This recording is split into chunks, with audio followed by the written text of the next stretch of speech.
यान पर भारत के चंद्रयान 3 को मिल गई है बड़ी जीत। चांद पर उतरने से पहले ही इसरो ने कर दिया है तगड़ा धमाका। लूना 25 और चंद्रयान 3 की टक्कर में इसरो को पहले ही मिली बड़ी जीत।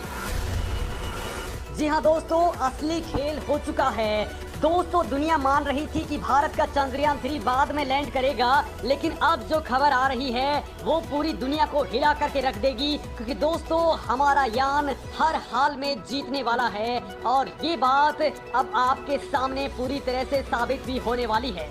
जी हाँ दोस्तों, चाहे लाख कोशिशें कर ले रूस का लूना 25 मिशन, लेकिन चंद्रयान 3 ही बनेगा असली विजेता। चंद्रयान 3 ने दोस्तों कर दिया है बड़ा उलटफेर, क्योंकि दोस्तों रूस ने जानबूझकर लूना 25 मिशन की वही लैंडिंग डेट चुनी है जो भारत के चंद्रयान 3 की है, वही काम चुना है जो चंद्रयान 3 करने वाला है और वही साइट चुनी है जो भारत ने चुनी है। लेकिन दोस्तों फिर भी रिकॉर्ड चंद्रयान 3 के ही नाम होने वाला है। दोस्तों इसको लेकर के इसरो वैज्ञानिकों ने कुछ ऐसी बात बताई है कि आपका दिल भी गार्डन गार्डन होने वाला है। दोस्तों हमारा चंद्रयान 3 कैसे रूस के मिशन को पहले ही झटके में हराने में कामयाब हो चुका है और चांद पर लैंडिंग के बाद भारत को इसमें बड़ी कामयाबी कैसे मिलती दिख रही है। तो दोस्तों ये तमाम बातें मैं आपको बताने वाला हूं, क्योंकि बड़ा खेल हो चुका है और ये बातें मैं आपको बताऊंगा। उससे पहले जरा रूस वाली कहानी भी जानना बेहद जरूरी है। तो दोस्तों लूना 25 में जल्दबाजी हुई है, ये काम हुआ है पुतिन के इशारे पर। वही पुतिन जो कल तक यूक्रेन युद्ध में बिजी चल रहे थे, लेकिन जैसे ही भारत ने अपना चंद्रयान 3 लॉन्च किया, वैसे ही रूस ने अपना यान लॉन्च करने का प्लान कर डाला। अब दोस्तों रूस का यान इतनी रफ्तार से गया है कि जिस रफ्तार को पार करने में भारत को 18 दिन लग गए थे, वो काम केवल ये कुछ ही घंटों के अंदर कर गया और अब ये केवल 5 दिनों के अंदर ही 100 किलोमीटर वाले ऑर्बिट पे पहुंच जाएगा। यानी कि चंद्रयान 3 जिस वक्त अपने लैंडर और प्रोपल्शन मॉड्यूल को अलग कर रहा होगा, तब तक तो ये यान चांद के ऑर्बिट में एंट्री मार करके स्कैनिंग भी स्टार्ट कर चुका होगा। मतलब दोस्तों रसिया के बटन दबाते ही अंतरिक्ष को भेदने वाली स्पीड इस लूना 25 ने पकड़ ली है। वैसे दोस्तों आपको बता दूं कि रूस ने अपना जो पहला यान छोड़ा था वो भी केवल 34 घंटे के अंदर ही चांद पर पहुंच गया था। यानी रूस जानता है कि रॉकेट के मामले में वो भारत से बहुत आगे है। और दोस्तों इसी दौरान रूस इस बात को भी जानता है कि स्पेस मार्केट 600 अरब डॉलर को पार करने वाला है और भारत का चंद्रयान 3 कामयाब पहले ही हो जाता है तो इस मार्केट पर 50 अरब डॉलर पर भारत अकेला हाथ साफ कर देगा। यानी रूस के मार्केट पर भी भारत की दमक बढ़ जाएगी। और दोस्तों इसी बात को लेकर के कुछ दिन पहले रूस के राष्ट्रपति व्लादिमीर पुतिन ने अपनी स्पेस एजेंसी के चीफ को मीटिंग के लिए बुलाया था।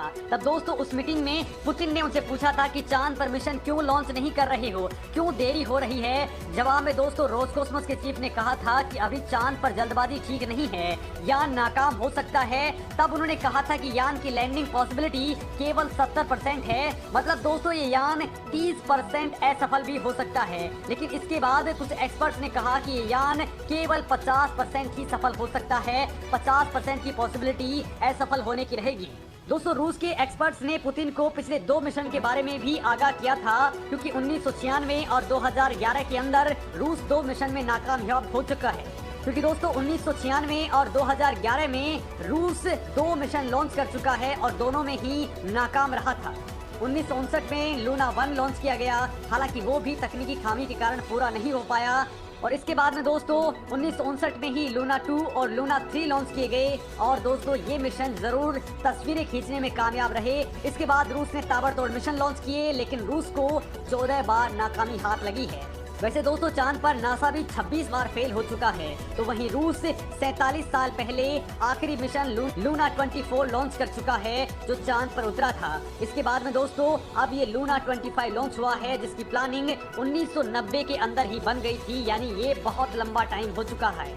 लेकिन दोस्तों इसमें 14 साल पहले वो नाकाम भी हो चुका है, तब यान इनका समंदर के अंदर क्रैश हो गया था। बिल्कुल दोस्तों 1996 में मार्स 96 और 2011 में फोबोस ग्रेन लॉन्च किए गए थे, जो प्रशांत महासागर के अंदर गिर गए थे, दुर्घटनाग्रस्त हो चुके हैं। लिहाजा अब 12 साल बाद उसने फिर से लूना 25 को लॉन्च किया है। लेकिन दोस्तों इस पर भी सवाल उठ रहे हैं कि क्या ये सफल हो पाएगा, क्योंकि दोस्तों एक्सपर्ट इस यान की सफलता को केवल 50% ही आंक रहे हैं। लेकिन पुतिन यूक्रेन युद्ध से परेशान अपनी जनता को कुछ ऐसा दिखाना चाहते थे जिससे देश में उत्साह बढ़ सके। वो भारत के चंद्रयान 3 को लेकर के भारतीयों के उत्साह को भी देख रहे थे, लिहाजा किसी भी हाल में अपने यान को लॉन्च करवाने का फैसला ले लिया और जानबूझ करके ही भारत की लैंडिंग साइट के पास वाली जगह को चुना है। इतना नहीं दोस्तों, लैंडिंग डेट भी सेम या इससे पहले रखने के लिए फोर्स किया गया है ताकि भारत से पहले वहां पर उतरकर वो दुनिया को दिखा सकता है कि रूस कमजोर नहीं है। लेकिन दोस्तों अब बड़ा पेंच यहाँ पर आ चुका है। रूस इतना सब कुछ करके भी भारत से आगे नहीं निकल पाएगा क्योंकि यहाँ पर कुछ एक बड़ा मामला सामने आ गया है जो रूस को दिक्कत दे सकता है। दरअसल दोस्तों कुछ साल पहले चीन भी इसी अंधेरे वाले इलाके में ही अपने 2 यान उतार चुका है, लेकिन इसके बावजूद भी वो साउथ पोल या उसके पास उतरने का रिकॉर्ड नहीं बना पाया और अब ना ही रूस के नाम ये हो पाएगा। और दोस्तों चंद्रयान 3 चाहे रूस वाले लूना 25 के बाद में ही उतरे, लेकिन ये रिकॉर्ड भारत के ही नाम रहेगा। अब ये कैसे बड़ा मामला हो चुका है, कैसे बड़ा उलटफेर हो चुका है, वो बात जानना भी बेहद जरूरी है। तो दोस्तों तूफानी रफ्तार से बढ़ रहा लूना 25 भारत के चंद्रयान 3 मिशन को कड़ी टक्कर देने वाला है, लेकिन उससे पहले ही चांद के दक्षिण ध्रुव पर कौन उतरेगा, इसको लेकर के दुनिया भर में बड़ी रेस छिड़ चुकी है और दुनिया की नजरें इस वक्त दोनों मिशन पर गड़ चुकी है।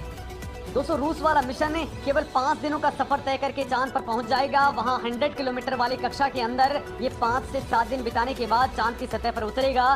तो वहीं दोस्तों चंद्रयान 3 मिशन भी लूना 25 मिशन के बाद में या इसके सेम टाइम पर ही उतरने की कोशिश करेगा। हालांकि चंद्रयान 3 एक लंबा रास्ता तय कर रहा है क्योंकि भारत ने पृथ्वी और चंद्रमा के गुरुत्वाकर्षण का लाभ लिया है। इससे काफी ईंधन बच चुका है और ये सफर भी काफी शानदार रहा है क्योंकि दोस्तों रूस वाला रॉकेट बहुत ताकतवर है। रूस इस मामले में बहुत पावरफुल है, उसने बड़ा रॉकेट और बहुत ताकतवर रॉकेट का इस्तेमाल किया है, जबकि दोस्तों इसरो का रॉकेट छोटा है, लिहाजा दोस्तों वो चंद्रयान 3 को इतना ज्यादा वेग नहीं दे सकता है। जबकि दोस्तों इसरो का रॉकेट छोटा है, वो चंद्रयान 3 को इतना वेग नहीं दे सकता है कि वो ज्यादा स्पीड पकड़ सके और चांद के पास में पहुंच सके।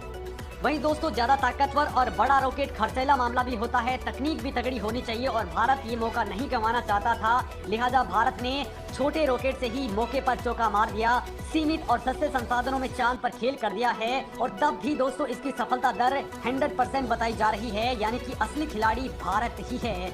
और दोस्तों इस मामले में कुछ इसरो वैज्ञानिक भी कह रहे हैं कि रूस के लूना 25 यान से चंद्रयान 3 का कोई कंपटीशन नहीं है, क्योंकि दोस्तों दुनिया भर के वैज्ञानिक मान रहे हैं कि चंद्रयान 3 रूस के लूना 25 के मुकाबले बहुत ज्यादा महत्वाकांक्षी मिशन है।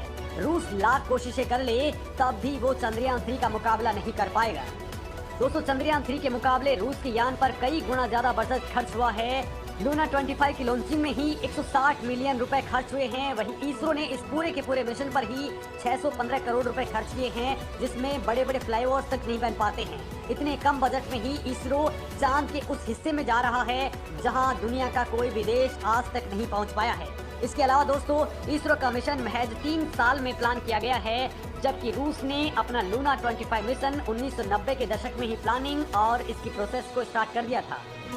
लिहाजा लूना 25 का चंद्रयान 3 से कोई मुकाबला हो ही नहीं सकता है। और दोस्तों इसरो अब भी रूस से कंपटीशन करना चाहे तो इसरो अपने यान को बहुत ही कम टाइम में डायरेक्ट इंजन फायरिंग करके 30 किलोमीटर वाले ऑर्बिट में ला सकता है, क्योंकि वहां पर कोई पावरफुल रॉकेट की जरूरत नहीं पड़ती है। लेकिन इसरो अब वहां की ग्रेविटी का इस्तेमाल कर रहा है। लेकिन दोस्तों अगर इसरो चाहे तो तय तारीख से 4 दिन पहले ही चंद्रयान 3 को शेड्यूल्ड लैंडिंग साइट पर लैंड करवा सकता है। लेकिन इसरो वैज्ञानिकों का फोकस रूस से कंपटीशन नहीं है, बल्कि पूरी एक्यूरेसी और मिशन के ऊपर है।